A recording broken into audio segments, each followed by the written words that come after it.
Доброе утро, страна! Вчера я весь день общалась.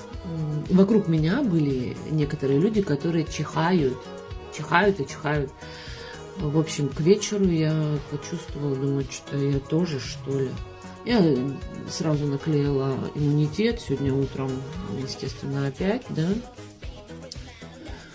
Потому что я хочу быть здоровой.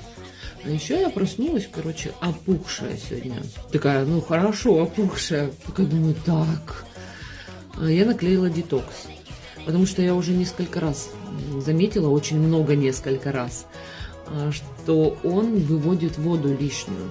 То есть, поэтому я сразу такая думаю, так, детоксик в первую очередь. Я не хочу же быть опухшей, так, людей пугать.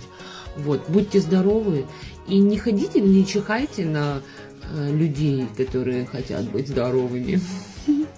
Всем хорошего дня.